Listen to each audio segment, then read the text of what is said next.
Magsitayo na po ang lahat.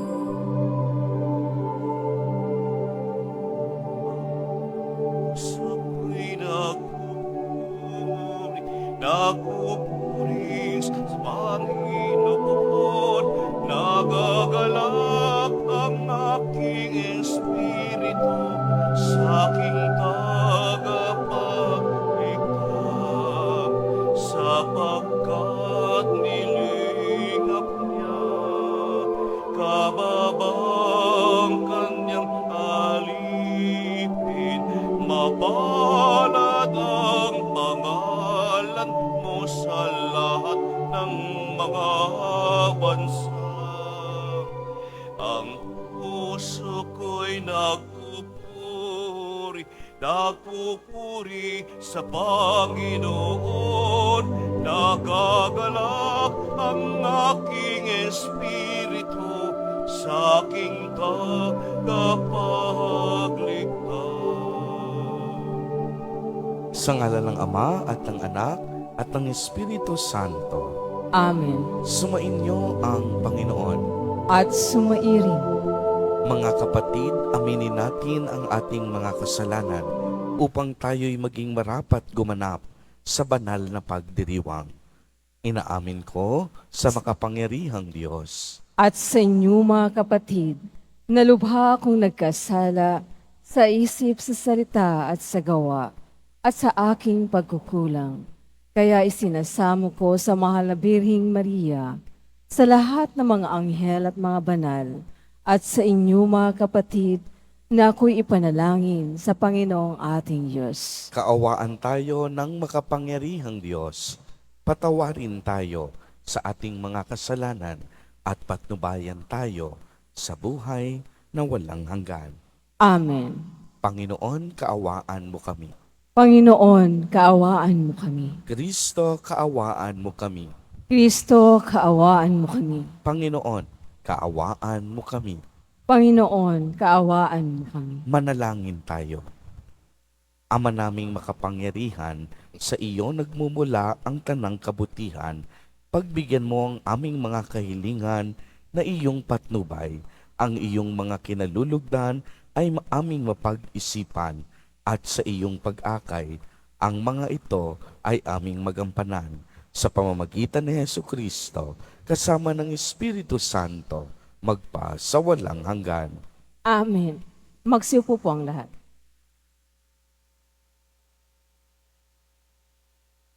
Pagbasa mula sa unang aklat ng mga hari. Noong mga araw na iyon, tinipon ni Akab sa bundok ng Carmelo ang buong bayang Israel at ang kanyang mga propeta.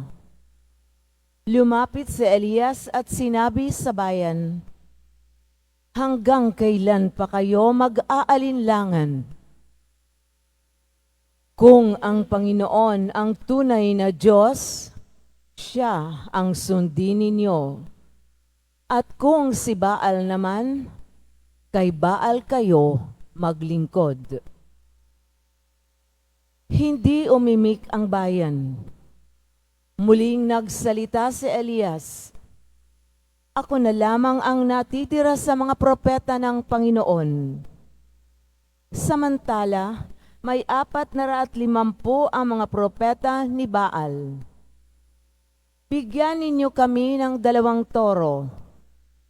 Pumili sila ng isa, katayin at ipatong sa ibabaw ng kahoy na sinalansan, ngunit hindi sisindihan. Ihahanda ko rin ang ikalawa sa ibabaw ng kahoy na sinalansan, at hindi ko rin sisindihan. Tawagin ninyo ang inyong Diyos, at tatawagin ko naman ang Panginoon. Ang tumugon sa pamamagitan ng apoy, iyon ang tunay na Diyos." At sumagot ang bayan, "Sang-ayon kami."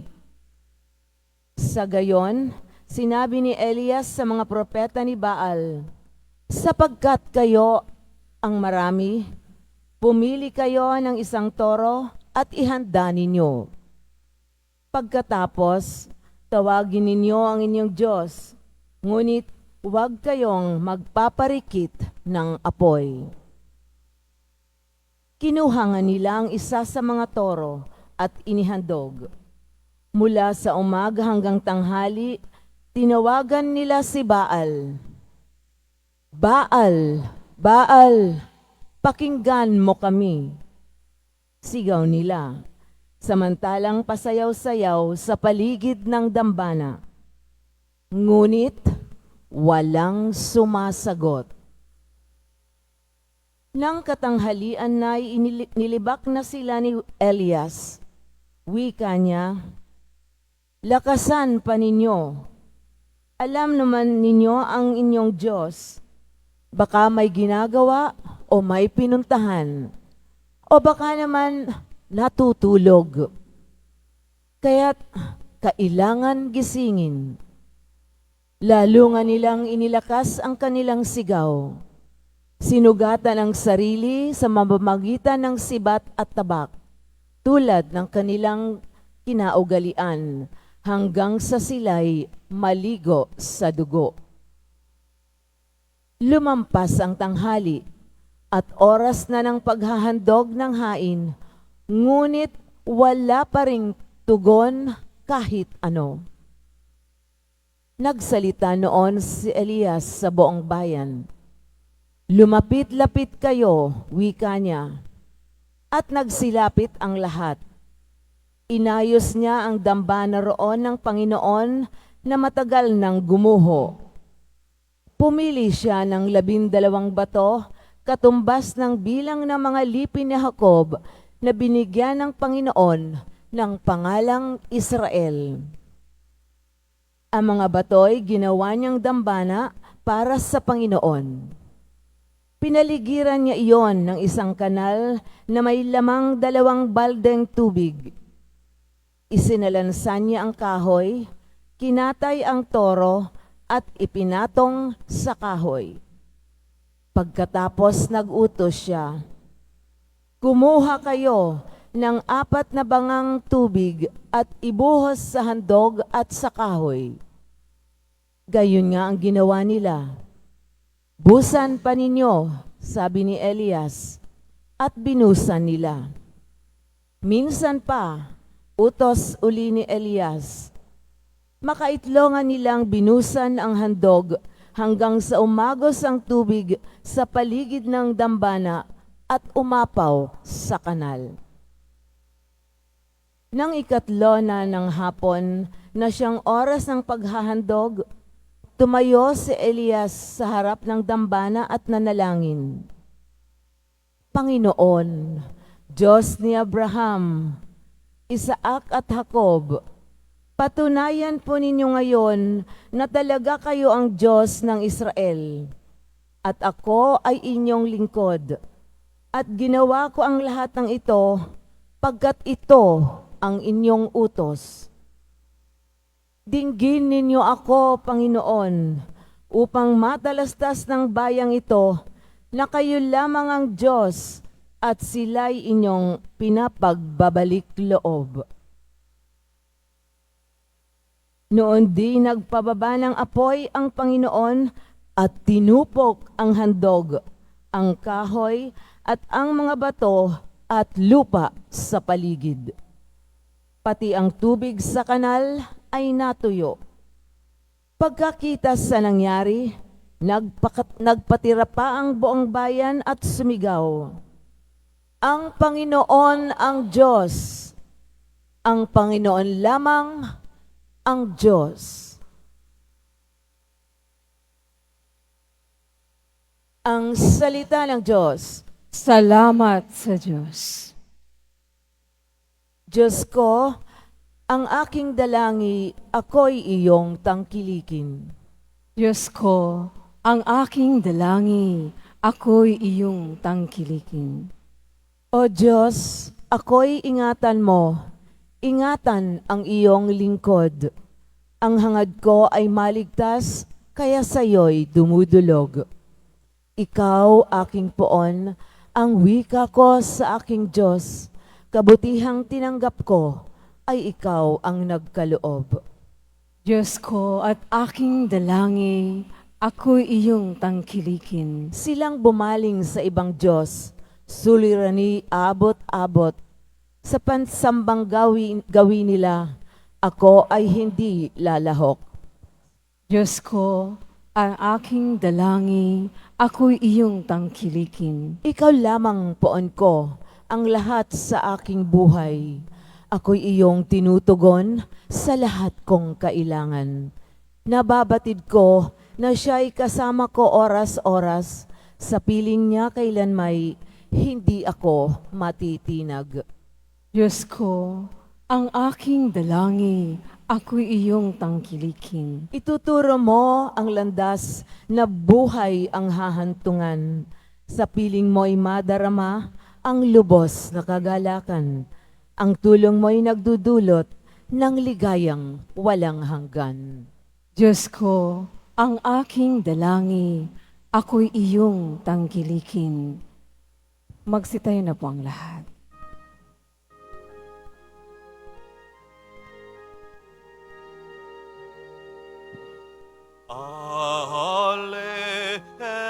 Alleluia, Alleluia,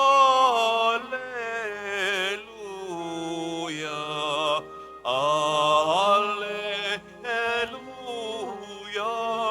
Alleluia.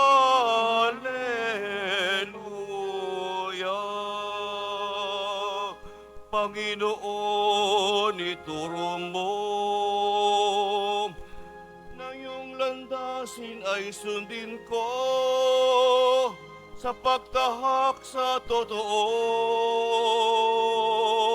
Alleluia, Alleluia, Alleluia, Alleluia.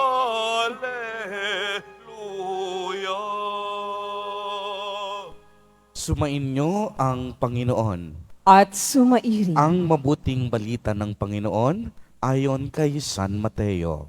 papuri sa iyo, Panginoon.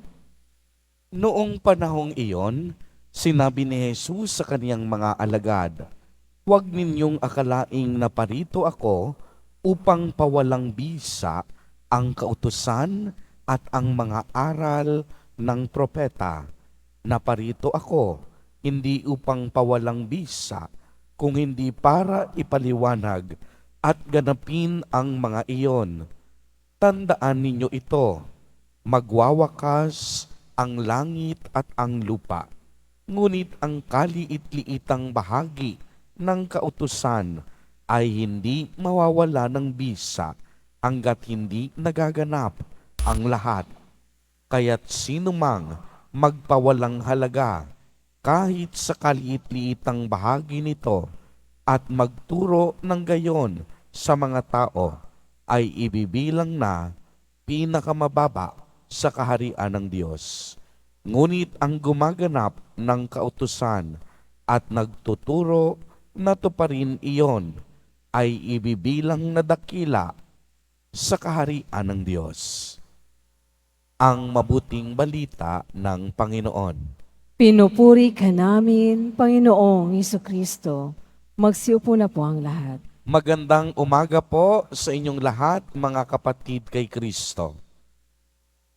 Sa lahat po ng ating mga taga-subaybay sa iba't ibang online platforms at sa lahat ng ating mga kadiboto sa iba't ibang panig ng Pilipinas at maging sa buong mundo kung saan tayo ay naaabot ngayon ng ating live streaming.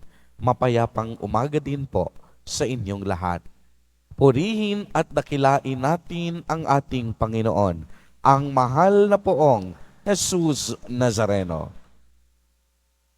Kaalinsunod ng ating pagdiriwang sa araw na ito, ng araw ng ating kalayaan, ay patuloy tayong nagpapasalamat sa ating Panginoon sa biyaya ng kalayaan at sa biyaya ng ating bansa, sa biyaya at mga pagpapala ng sambayanan, at higit sa lahat, sa biyaya ng katapangan at pagkakaisa. Para po sa mga Hudyo, sentro ng kanilang buhay ay ang batas ni Moises o ang tinatawag na Torah. Naniniwala sila na sa pamamagitan ng batas na ipapahayag ng Diyos ang kaniyang sarili at sa pamamagitan nito nananawagan ang Diyos na sundin ang kaniyang kalooban. Sa tulong naman ng mga propeta, nakukumpleto at mas napagtitibay ang mga batas. Kaya naman, ang panawagan ng mga propeta ay manumbalik ang tao sa Diyos dahil ang Diyos ay puno ng awa at habag. Hindi hinangad ni Jesus Nazareno na burahin ang batas at mga propeta. Bagkus, binigyan niya ito ng kaganapan. Kaya nga si Jesus Nazareno ang tinatawag na kaganapan ng mga batas at ng mga propeta. Ipinaliwanag niya sa ating ebanghelyo, "Huwag ninyong akalaing naparito ako upang pawalang bisa ang mga kasulatan at aral ng mga propeta. Naparito ako hindi upang pawalang bisa, kung hindi para ipaliwanag at ganapin ang mga iyon." Ang mahalagang pahayag na ito ni Jesus Nazareno ay tumutulong sa atin upang mas higit nating maunawaan ang kaniyang misyon at katangian sa pagiging salita ng Diyos Ama. Kung si Jesus Nazareno ang katuparan ng batas at propeta, nangangahulugan tunay siyang Diyos. Siya ang kabuuan at katuturan ng mga batas. Ang kaniyang salita, makapangyarihan. Ito ay nakakapagpagaling. Siya rin ang pinakadakilang propeta na nagpahayag sa atin ng tungkol sa kaligtasan at paghahari ng Diyos. Siya rin ang mukha ng mahabaging Ama. Siya rin ang tinutukoy ng mga propeta na magliligtas sa bayang Israel. Ito ang mga kadahilanan kung bakit si Jesus Nazareno ay ang kaganapan ng propeta at ang kaganapan ng mga batas. Ibig sabihin nito, bilang propeta, ipinahayag na ng Diyos Ama ang lahat ng kaniyang nais sabihin sa mga tao sa pamamagitan ni Jesus Nazareno. Kaya nga siya ang tinatawag na pinakadakilang propeta sa lahat ng mga propeta. Ibig sabihin, kaganapan siya ng mga nauna pang mga propeta. Si Jesus Nazareno din ang mga tinutukoy ng mga pagpapahayag ng mga propeta sa lumang tipan. Ibig sabihin, ang inaasahang tagapagligtas, naganap, nagkaroon ng katuparan sa pagdating ni Jesus Nazareno. Kaya masasabi natin ngayon na si Jesus Nazareno ang tunay na kaganapan ng mga propeta at ng mga batas ni Moises. Kaya nga tayong lahat, inahamon kagaya ng Ebanghelyo kahapon, ipangaral din natin ang mabuting balita ng kaligtasan sa lahat ng tao sa iba't ibang sulok ng bansa. Subalit, hindi natin magagawang ipangaral ang mabuting balita kung hindi natin taglay ang dalawang bagay na ito. Una, pakikinig. Mahalagang makinig tayo sa salita ng Diyos. Sa pamamagitan ng pakikinig, tayo ay natututo. Sa pamamagitan ng pakikinig, tayo ay nagkakaroon ng kaalaman at karunungan. Sa pamamagitan ng pakikinig, na pag-aaralan nating mabuti ang kaniyang mga salita. Sa pamamagitan ng pakikinig, lumalago tayo sa ating buhay espiritual. Ikalawa, pag sa buhay, hindi po natatapos ang lahat sa pakikinig. Nararapat maisabuhay natin ang lahat ng ating nadinig. Ang mga aral na ating napakinggan kay Jesus Nazareno, nararapat hindi manatili sa ating tenga. Dapat tumagos ito sa ating mga kamay. Nangangahulugan na makita ang bunga ng ating pakikinig sa ating tamang pagkilos. Dapat makita ang bunga ng ating pakikinig sa ating tamang pakikipagkapwa-tao at pakikipag-ugnayan sa Diyos. Tayo mismo dapat marunong makinig at magsabuhay ng salita ng Diyos. Mga kapatid kay Kristo at mga kadiboto, kung tayo po ay marunong makinig at magsabuhay, tiyak yun, hindi tayo mahihirapang ipangaral ang mabuting balita ng kaligtasan ng tao. Kung tayo'y marunong makinig at magsabuhay, tayo ay malaya. Kung gusto nating maging dakila sa kaharian ng Diyos, ipalaganap na natin simula ngayon ang mabuting balita ng paghahari ng Panginoon. Amen. Purihin at dakilain natin ang ating Panginoon, ang mahal na poong Jesus Nazareno. Magsitayo na po ang lahat.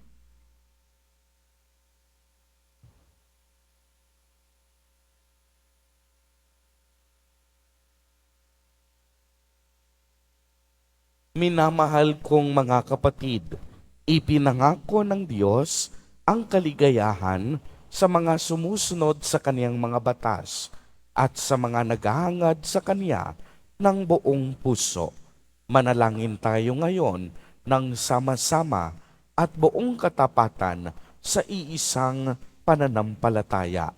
Sa bawat panalangin ang ating idutugon, Diyos ng kaayusan, manatili nawa kami sa iyong landas. Diyos ng kaayusan, manatili nawa kami sa iyong landas. Ang Santo Papa at mga obispo, sa pamamagitan ng kanilang pagtuturo at pamumuhay, naway humikawat sa kawan na sumunod sa pamamaraan ng pag-ibig ni Kristo. Manalangin tayo. Diyos ng kaayusan, manatili nawa kami sa iyong landas. Ang mga pamilya ng mga bansa, naway higit na magsumikap at maging masigasig upang makamit ang kapayapaan at matatag na mapanatili ito. Manalangin tayo. Diyos ng kaayusan, manatili nawa kami sa iyong landas. Ang mga mag-asawa, naway makadama ng alab ng pag-ibig ng Diyos sa kanilang pagsasamahan. Manalangin tayo.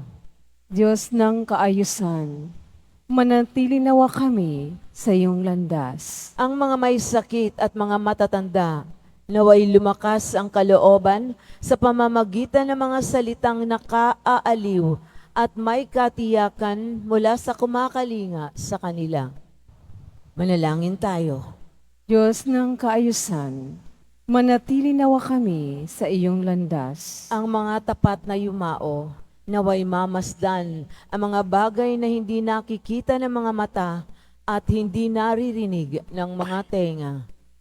Manalangin tayo. Diyos ng kaayusan, manatili nawa kami sa iyong landas. Isama po natin sa ating mga panalangin ang mga kapatid at kadiboto natin na nagdiriwang ng kanilang mga kaarawan sa araw na ito, ang mga mag-asawa na nagdiriwang ng anibersaryo ng kanilang mga kasal, at gayon din ang mga pamilyang nagugutom, naghihirap at walang makain. Naway basbasan at patnubayan silang lagi ni Jesus Nazareno. Manalangin tayo.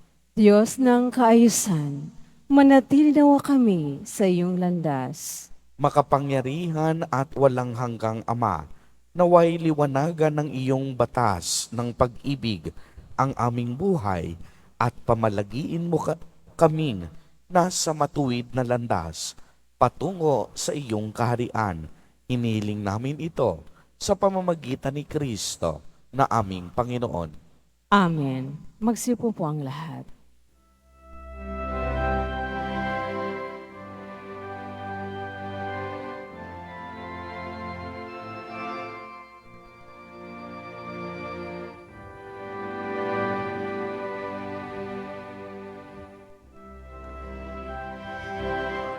Ang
Magsitayo na po ang lahat.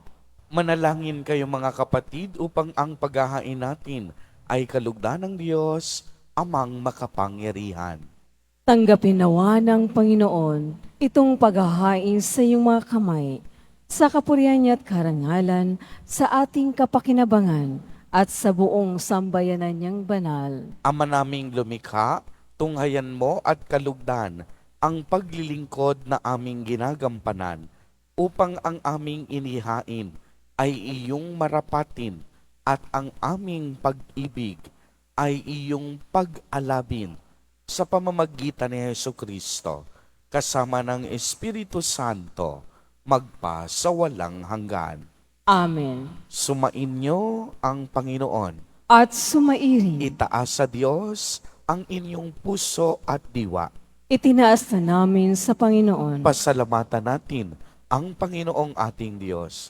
Marapat na siya ay pasalamatan. Ama naming makapangyarihan, tunay ngang marapat na ikaw ay aming pasalamatan. Pinagbibigyan mong ito'y aming maihayag, kahit na ito'y walang anumang maidaragdag, sa kadakilaang sa iyo ay likas. Sa pagpupuri namin ang nakikinabang, ay kami rin iyong pinakikiharapan sa pamamagitan ng iyong anak na minamahal. Kaya kaisa ng mga anghel na nagsisiawit ng papuri sa iyo, nang walang humpay sa kalangitan, kami nagbubunyi sa iyong kadakilaan. Santo, Santo, Santo, Panginoong Diyos ng mga hukbo, napupuno ang langit at lupa ng kadakilaan mo. Usana sa kaitaasan. Pinagpala ang naparirito sa ngalan ng Panginoon. Usana sa kaitaasan. Magsiluhod po ang lahat. Ama naming banal, ikaw ang bukal ng tanang kabanalan. Kaya't sa pamamagitan ng iyong Espiritu, ay gawin mo pong banal ang mga kaloob na ito upang para sa amin ay maging katawan at dugo ng aming Panginoong Hesukristo. Bago niya pinagtiisang kusang loob na maging handog, hinawakan niya ang tinapay, pinasalamatan kaniya, pinagati-hati niya iyon, iniabot sa kaniyang mga alagad at sinabi, "Tanggapin ninyong lahat ito at kanin. Ito ang aking katawan na ihahandog para sa inyo."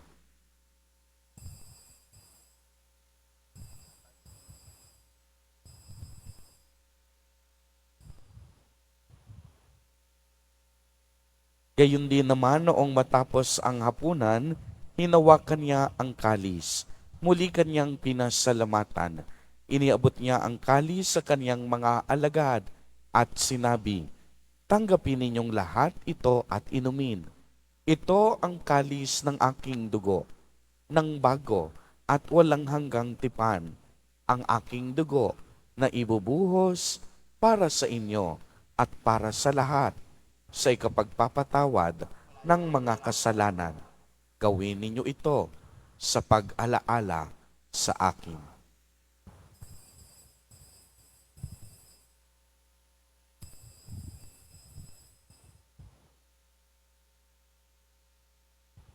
Magsitayo na po ang lahat. Ang misteryo ng pananampalataya.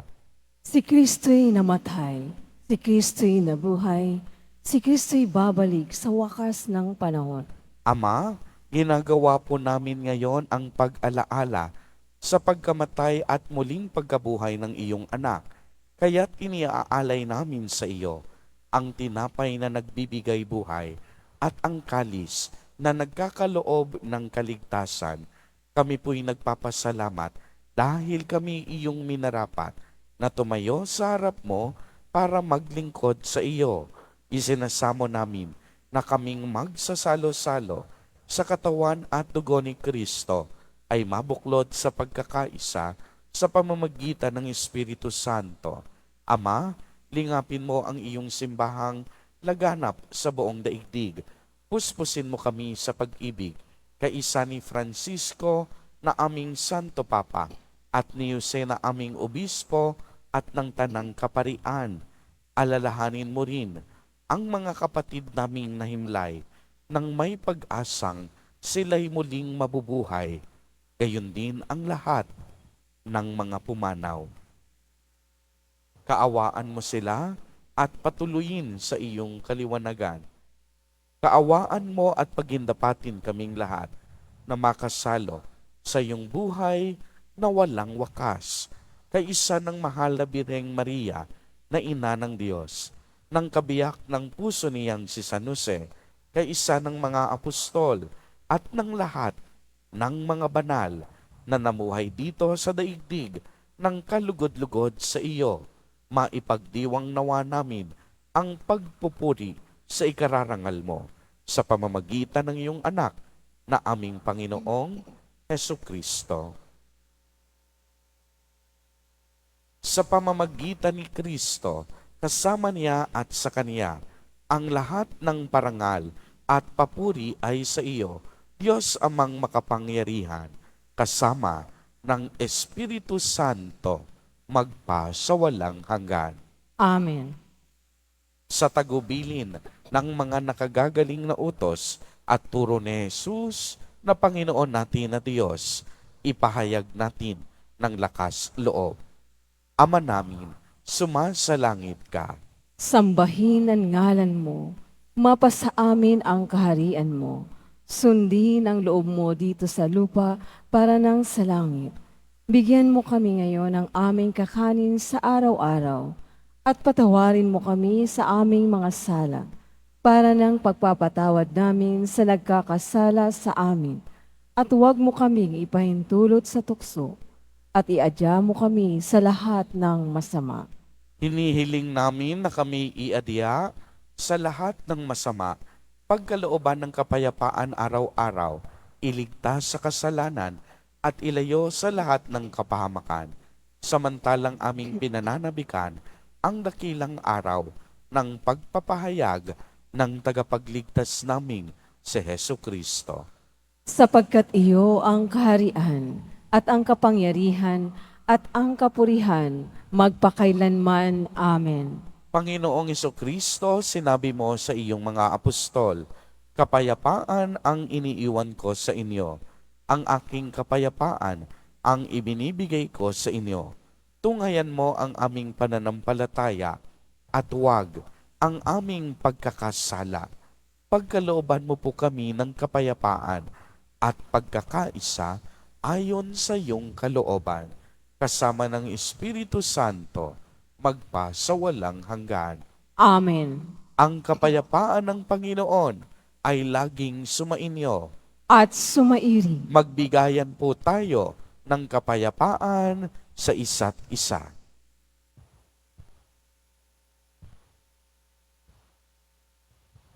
Kordero ng Diyos na nag-aalis ng mga kasalanan ng sanlibutan, maawa ka sa amin. Kordero ng Diyos na nag-aalis ng mga kasalanan ng sanlibutan, maawa ka sa amin. Kordero ng Diyos na nag-aalis ng mga kasalanan ng sanlibutan, ipagkaloob mo sa amin ang kapayapaan. Magsiluhod po ang lahat. Ito ang kordero ng Diyos. Ito ang nag-aalis ng mga kasalanan ng sanlibutan. Mapalad ang mga inaanyayahan sa kaniyang piging. Panginoon, hindi ako karapat-dapat na magpatuloy sa iyo, ngunit sa isang salita mo lamang ay gagaling na ako.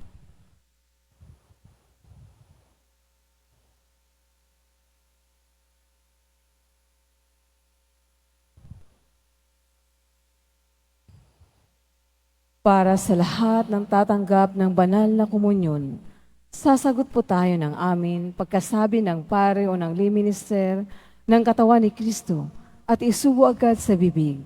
Bago umalis sa harapan ng pare o ng lay minister, sumunod po tayo.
Dadalangin akong nakataas, aking kamay magagalak na awit, lahang papuri ialay, ngunit ako ikaw ang nahimlay.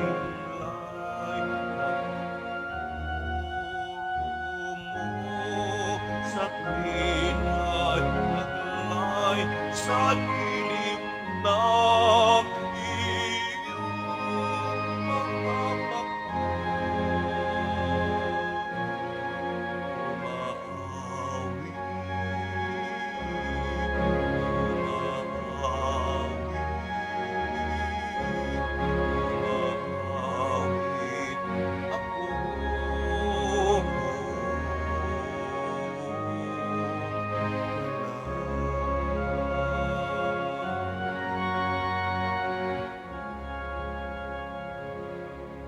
Announcement. Mabibili pa rin po ang ating opisyal na imahin ni Jesus Nazareno. Ang mga ito po ay mabibili lamang sa ating Paris Finance Office. Ang malilikong po na pundo ay gagamitin sa pagsasaayos ng ating Adoration Chapel at Baptistry.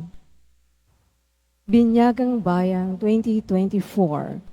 Sa darating na June 22, 2024, Sabado, magkakaroon po tayo ng Binyagang Bayan para sa mga batang 0 to 7 years old. Handog sa kapistahan ng kapanganakan ni San Juan Bautista. Sa mga nagnanais, maaari kayong pumunta sa Records Office ng parokya na matatagpuan sa ground floor Cardinal Sin Building mula alas 8 ng umaga hanggang alas 5 ng hapon. Para sa mga katanungan at detalye, maaari kayong mag-message o pumunta sa FB page ng parokya. Ang huling pagpapatala o pagpapalista ay sa June 18, 2024, Martes. Ang lahat po ay inaanyayahan sa ating pagsisimula ng ating misa nobinaryo para sa paghahanda sa dakilang kapistahan ng pagsilang ni San Juan Bautista. Ito po ay magsisimula sa June 15 hanggang June 23 sa ganap na 12:15 ng tanghali. Ang simula ng pagdarasalang nobena ay sa ganap na 11:45 ng umaga. June 24, Lunes, dakilang kapistahan ng pagsilang ni San Juan Bautista. Ang oras ng ating mga misa sa araw na iyon ay katulad ng linggo. At ang ating Fiesta Mass ay sa ganap na ika-12:50 ng tanghali na pamumunuan ng kanyang kabunyian, Jose Cardinal Advincula, Arsobispo ng Manila. Ipinagbibigay alam po sa lahat, lalo na sa mga ministry at organization, HDN, mga samahan o grupo ng ating simbahan, na ang ating karakol ay gaganapin sa ika-3 ng hapon na iikot sa paligid ng simbahan, at ang maringal na prosesyon ay sa ganap na ika-4 ng hapon. Ang lahat po inaanyahan sa mga gawaing ito ng ating kapistahan. Mga paalaala sa nagsisimba. Pagkatapos ng misa, wiwisikan po ang lahat ng banal na tubig.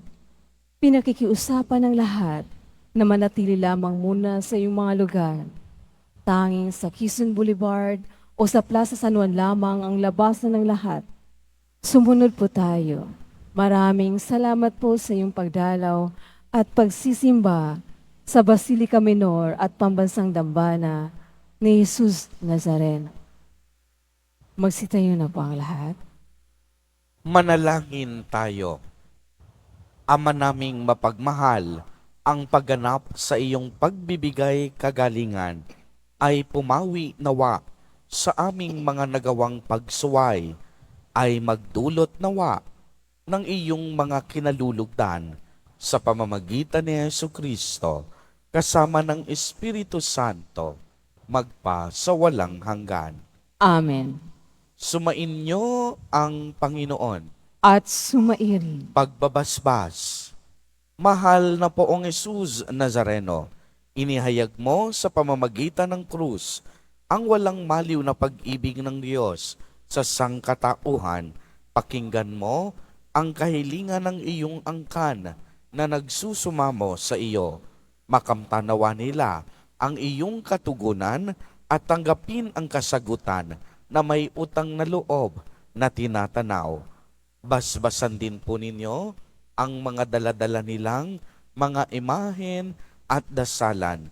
Sa pamamagitan ng bendisyon na ito, naway maalala nila ang mga pangako nila noon sa binyag, na ikaw ang kanilang iibigin at paglilingkuran bilang Panginoon magpa sa walang hanggan.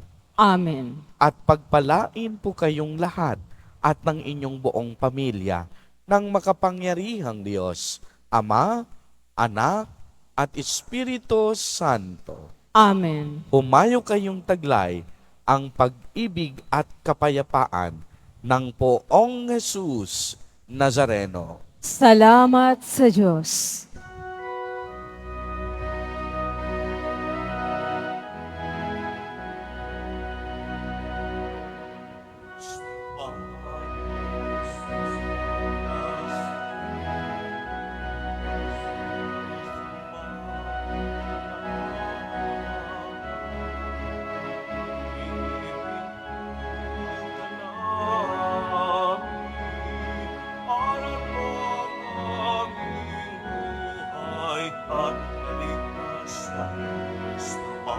Padre Jesus Nazareno, iligtas mo kami sa kasalanan at gusto inamatayan ay sagisag ng aming kaligtasan. Nuestro Padre Jesus Nazareno, inarangal ka namin.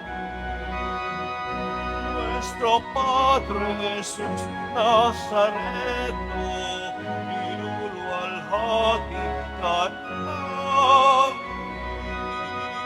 Nuestro Padre Jesus Nazareno,